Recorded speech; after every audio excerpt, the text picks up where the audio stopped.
प्रमुख बौद्ध समय। आपको सबसे पहले मैं ये बताना चाहता हूँ कि प्रमुख बौद्ध संगीतियाँ कब हुई, कहाँ हुई, किसके जगह पे हुई, उसकी अध्यक्षता किसने की थी, हमें यह याद करने में बहुत ही दिक्कत आती है। अतः मैं आपको एक ऐसा डायरेक्शन देता हूँ जिससे आप आसानी से इस बात को जीवन भर के लिए याद कर सकते हैं। सबसे पहले हम बात करेंगे शासक की तरफ कि वह चार बौद्ध संगीतियां जो हुई थी, वो चारों बौद्ध संगीतियां किन किन शासकों के समय में हुआ था। तो इसके लिए मैंने आपको एक आसान ट्रिक बनाया है। वो क्या है कि अजीत, काला, अशोक, काना। अब इसमें बात आएगी कि कई लड़के सोचेंगे कि अ से यहाँ भी शुरुआत है और यहाँ से भी शुरुआत है।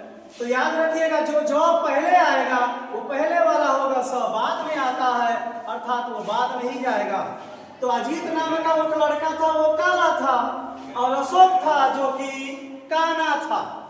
इस तरह से आप शासकों का याद कर सकते हो कि पहली बौद्ध संगीति अजात शत्रु। अजीत से आपको पकड़ना है अजात शत्रु। अजात शत्रु के शासन काल में पहली बौद्ध संगीति हुई थी। दूसरी बौद्ध संगीति काला से याद हो जाएगा, नाम होगा उसी में कालाशोक। अब अगला आता है तीसरी बौद्ध संगीति जो कि अशोक क्या हुआ था, नाम में भी अशोक है, आसानी से इसको लिंक करके याद कर सकते हैं। और अगला चौथा बौद्ध संगीति है जो कि उसमें लिखा हुआ है क। इसके पहले अक्षर को पकड़ेंगे, क से काना और क से कनिष्क।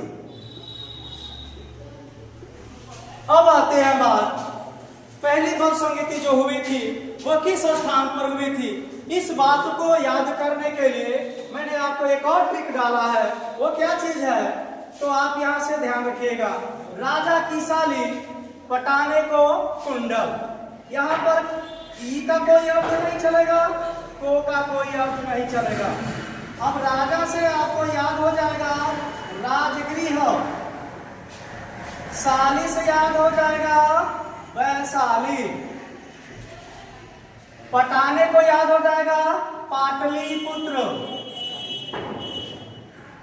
अब हो जाएगा कुंडल से कुंडल वनग्राम।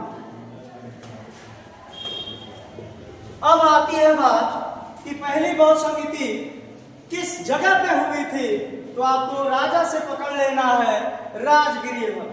दूसरी आती है बौद्ध संगीति कहाँ पे हुआ था, तो ये पड़ता है वैशाली बिहार में। अगला आता है तीसरी बौद्ध संगीति जो कि ये हुआ है पाटलिपुत्र, ये भी बिहार में पड़ता है। और अगला है चौथी बौद्ध संगीति कुंडल वनग्राम जो पड़ता है जम्मू कश्मीर में। अब याद करने का समय आ गया उसका, तो समय को याद करने के लिए आप यहाँ ध्यान से देखिएगा। यहाँ पे 483 है, उल्टा से चलिएगा, 4 पहले को 83, इसमें भी 83 रखिएगा, यहाँ पे 83 रखिएगा। तो पहले चौथे को यहाँ पे लाओ, फिर तीसरे वाले को यहाँ पे लाओ, सन याद हो जाएगा आसानी से। इसके बाद आता है 250 ईसा पूर्व, और लास्ट आपका चौथा है 98 ईस्वी में चौथी बौद्ध संगीति हुई।